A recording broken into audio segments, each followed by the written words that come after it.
बार ये reserve bank of India की, ठीक है। इसे इस्टेब्लिश कब किया गया था? 1 अप्रैल 1935 में इस्टेब्लिश किया गया था। किस एक्ट के अंदर इस्टेब्लिश किया गया था? तो आरबीआई एक्ट 1934 के अंडर इस्टेब्लिश किया गया था। रिकमेंडेशन किसने दिया था? हिल्टनियन कमीशन ने दिया था, जो कि 1926 में बना था। इनिशियल हेडक्वार्टर्स था कोलकाता में, उसके बाद आ गया था मुंबई में 1937 में। नेशनलाइज कब हुआ था? ये 1 जनवरी 1949 को, ठीक है। ओनरशिप गवर्नमेंट ऑफ इंडिया की है। पहला गवर्नर कौन था? Osborne Smith. पहला इंडियन गवर्नर थे हमारे सीडी देशमुख जी, ठीक है। ओरिजिनल इस्टेब्लिशमेंट क्या है? तो हिल्टनियन कमीशन देख लिया, उसने रिकमेंड किया था 1934 के तहत। ये भी देख लिया कि 1 अप्रैल को वो बना था। इनिशियली ये शेयर होल्डर ओन्ड बैंक था इनिशियली, लेकिन जब इसका नेशनलाइजेशन हुआ 1 जनवरी 1949 में, तो गवर्नमेंट ऑफ इंडिया की ओनरशिप आ गई इसके ऊपर। ऑर्गेनाइजेशन और स्ट्रक्चर क्या है? तो एक गवर्नर होता है, ठीक है। आरबीआई का हेड होता है गवर्नर, ठीक है। सेंट्रल गवर्नमेंट द्वारा अपॉइंट किया जाता है इसे। पावर्स इसे आरबीआई एक्ट 1934 से मिलती है। एक्ट में कोई स्पेसिफिक क्वालिफिकेशन प्रिस्क्राइब नहीं है गवर्नर के लिए, ठीक। रीअपॉइंटमेंट के लिए एलिजिबल होता है गवर्नर। सेंट्रल गवर्नमेंट इसे रिमूव कर सकती है जब मन करे, ठीक। डेप्यूटी गवर्नर 4 होते हैं, 4 डेप्यूटी गवर्नर होते हैं इसके, और सेंट्रल गवर्नमेंट द्वारा ही अपॉइंट किए जाते हैं ये डेप्यूटी गवर्नर्स भी। तो एक गवर्नर, 4 डेप्यूटी गवर्नर, ठीक। सेंट्रल बोर्ड ऑफ डायरेक्टर्स इसमें शामिल होते हैं, इसके क्या होते हैं स्ट्रक्चर में। सेंट्रल बोर्ड ऑफ डायरेक्टर्स में कौन कौन आते हैं? गवर्नर आता है, डेप्यूटी गवर्नर्स आते हैं चारों, गवर्नमेंट के नॉमिनीज आते हैं जो गवर्नमेंट नॉमिनेट करती है, और वेरियस सेक्टर्स के को रिप्रेजेंट करने वाले डायरेक्टर्स, ठीक, वो इसमें आते हैं सेंट्रल बोर्ड ऑफ डायरेक्टर्स में। लोकल बोर्ड्स, तो 4 लोकल बोर्ड होते हैं। एक नॉर्दर्न, एक मतलब नॉर्थ ईस्ट साउथ वेस्ट वाले लोकल एरियाज़ होते हैं। हर लोकल बोर्ड में 5 मेंबर्स होते हैं, ठीक है। सेंट्रल गवर्नमेंट द्वारा अपॉइंट किए जाते हैं, और टेन्योर 4 साल का होता है लोकल बोर्ड्स का ये, ठीक। फिर सेक्शन 7 ऑफ आरबीआई एक्ट 1934 ये क्या कहता है? ये कहता है कि सेक्शन 7 के under central government public interest में आरबीआई को डायरेक्शंस इशू कर सकती है कि ऐसा करो वैसा करो, ठीक है। ये डायरेक्शंस गवर्नर से कंसल्टेशन के बाद इशू किया जाता है। मतलब गवर्नमेंट जो है वो आरबीआई के गवर्नर से कंसल्टेशन करेगी, फिर कुछ डायरेक्शंस इशू करेगी। फिर मिनिमम रिजर्व सिस्टम, ये क्या होता है? मिनिमम रिजर्व सिस्टम के अंडर आरबीआई को मेंटेन करना होता है क्या? 200 करोड़ वर्थ ऑफ रिजर्व्स, ठीक, जिसमें 115 करोड़ गोल्ड या फिर बुलियन में होते हैं, और 85 करोड़ फॉरेन सिक्योरिटीज़ में होते हैं, ठीक है। बाकी करेंसी इशू गवर्नमेंट सिक्योरिटीज़ से बैक्ड होती है, ठीक। जितनी वो करेंसी को इशू करते हैं वो गवर्नमेंट सिक्योरिटीज़ से बैक्ड होती हैं। फंक्शंस ऑफ आरबीआई क्या होती हैं? तो पहला, एक तो मॉनेटरी अथॉरिटी होता है, कंट्रोल करता है क्या क्या? इन्फ्लेशन, लिक्विडिटी और क्रेडिट सप्लाई को कंट्रोल करता है आरबीआई, ठीक। कौन कौन से टूल्स का यूज़ करता है? तो वही repo rate, reverse repo rate, CRR, SLR, मतलब क्वांटिटेटिव और क्वालिटेटिव टूल्स का यूज़ करता है। बैंक बोलते हैं क्यों? कमर्शियल बैंक्स के अकाउंट मेंटेन करता है ये कौन? आरबीआई, इंपॉर्टेंट पॉइंट है। लिक्विडिटी सपोर्ट प्रोवाइड करता है कमर्शियल बैंक्स को।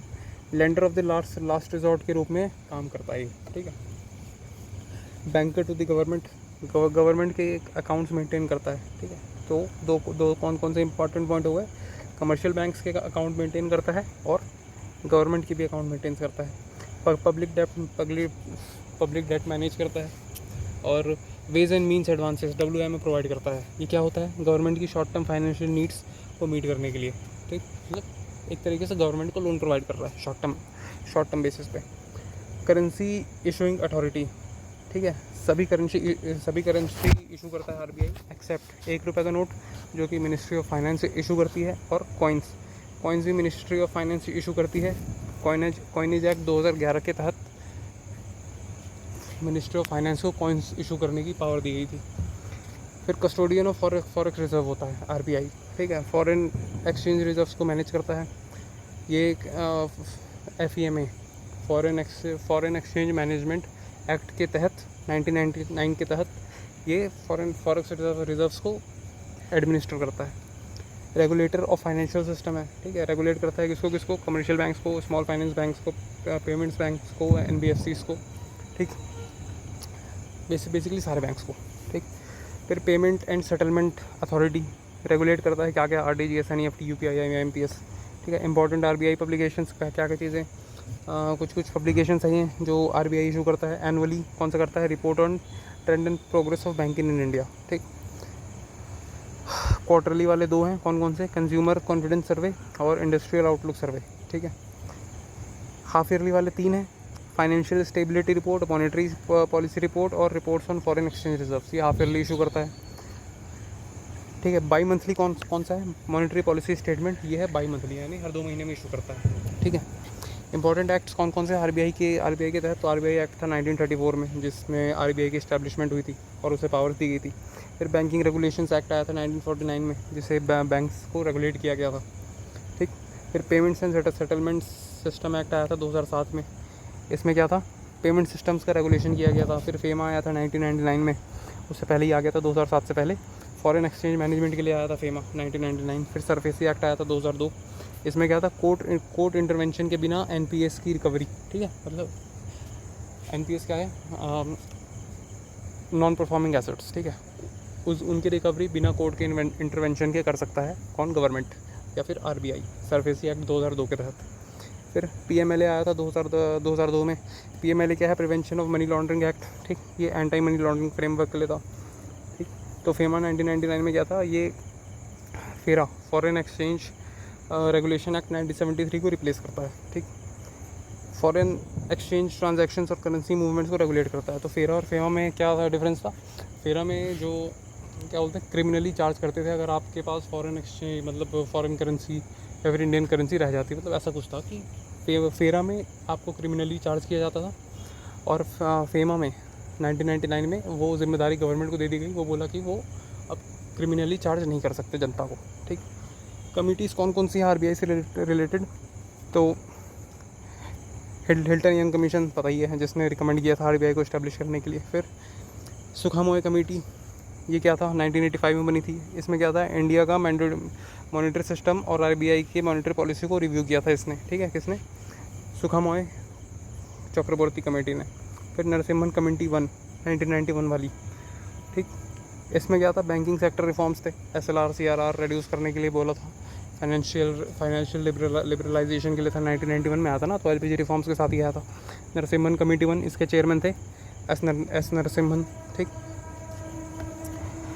नरसिम्हन कमेटी 2 1998 में आई थी, एस नरसिम्हन नहीं थे भाई, एम नरसिम्हन थे। ठीक है, तो नरसिम्हन कमेटी 2 1998 में आई थी, इसका भी चेयरमैन थे एम नरसिम्हन। ये किसके लिए था, तो एनपीएस के मैनेजमेंट के लिए था, कैपिटल एडिक्वेसी नॉर्म्स के लिए था और बैंकिंग कंसोलिडेशन के लिए था। ठीक है, फिर तारापुर कमेटी 1 थी, ये 1997 में आई थी, चेयरमैन थे एसएस तारापुर। ये सीएससी के लिए रोड मैप दिया था इसने। सीएससी क्या होता है, कैपिटल अकाउंट कन्वर्टेबिलिटी। ठीक है, फिर तारापुर कमेटी 2 आई थी 2006 में, इसका भी वही एसएस तारापुर चेयरमैन थे। ये क्या था, कैपिटल अकाउंट कन्वर्टेबिलिटी का रिव्यू था ये। ठीक है, इसको रिव्यू किया था सीएससी को, कैपिटल अकाउंट कन्वर्टेबिलिटी को।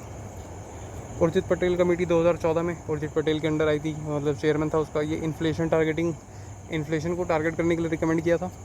सीपीआई को नॉमिनल एंकर बनाया था, किसने, उर्जित पटेल कमेटी 2014 ने। फिर बिमल जैन कमेटी आई थी 2019 में, बिमल जैन उसका चेयरमैन था। आरबीआई के इकोनॉमिक कैपिटल फ्रेमवर्क और सरप्लस ट्रांसफ़र का रिव्यू किया था।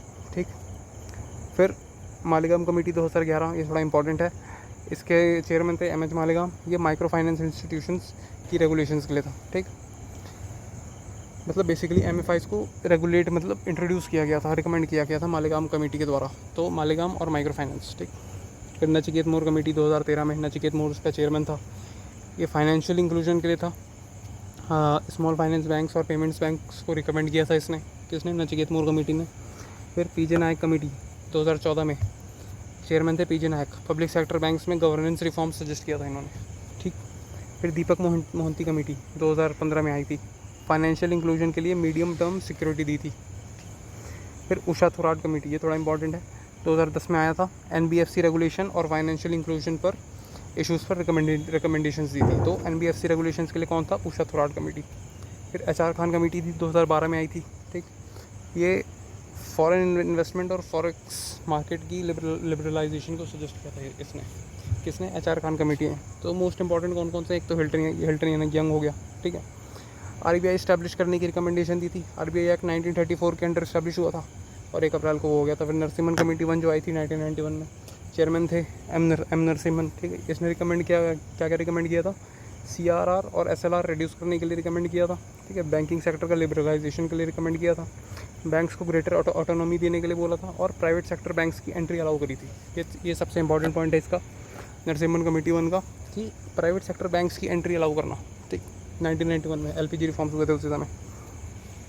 फिर नरसिम्हन कमेटी 2 1998 में आई थी, सेम वही चेयरमैन थे इनके भी। क्या क्या रिकमेंड किया था? स्ट्रॉन्गर कैपिटल एडुकेसी नॉर्म्स को। ठीक, एसेट रिकन्स्ट्रक्शन फंड इसमें इस्टेब्लिश हुआ था नरसिम्हन कमेटी 2 1998 में।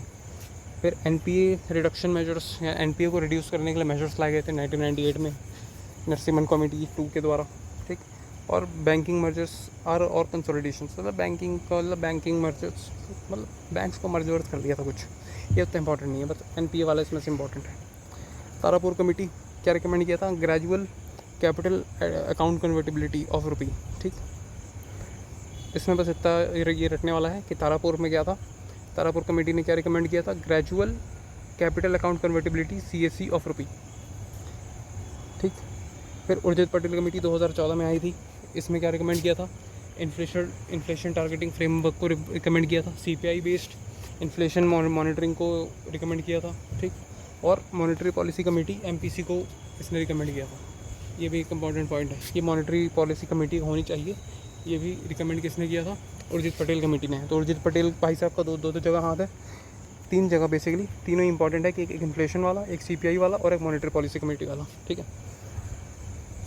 फिर नचिकेत मोर कमेटी 2013 में, ये स्मॉल फाइनेंस बैंक्स के लिए था। ठीक है, small finance banks, payment bank, universal financial inclusion, ये सब चीज़ के लिए था नचिकेत मोर कमेटी। तो दो इंपॉर्टेंट क्या है? स्मॉल फाइनेंस बैंक और पेमेंट बैंक। कौन? नचिकेत मोर कमेटी 2013। फिर मालेगाम कमेटी आती है 2011 की, इसने क्या रिकमेंड किया था? मालेगाम ने किया था माइक्रो फाइनेंस इंस्टीट्यूशंस को। ठीक, बोरोवर प्रोटेक्शन मेजर्स, ये भी मालेगाम कमेटी के अंडर ही हुआ था। फिर बिमल जैन कमेटी, इसने क्या रिकमेंड किया था? Framework for RBI surplus transfer to government, यानी कि RBI का जो सरप्लस होगा, ये थोड़ा इंपॉर्टेंट है। बिमल जैन कमेटी की इन्होंने एक फ्रेमवर्क रेडी किया था कि RBI के पास अगर कुछ सरप्लस बच जाता है तो गवर्नमेंट को ट्रांसफ़र कर देगी वो फंड। ठीक, इकोनॉमिक कैपिटल फ्रेमवर्क इसने रिकमेंड किया था। RBI के रियलाइज्ड इक्विटी लेवल्स के बेसिस पर सरप्लस ट्रांसफ़र करना था। ठीक, तो इतना था RBI में।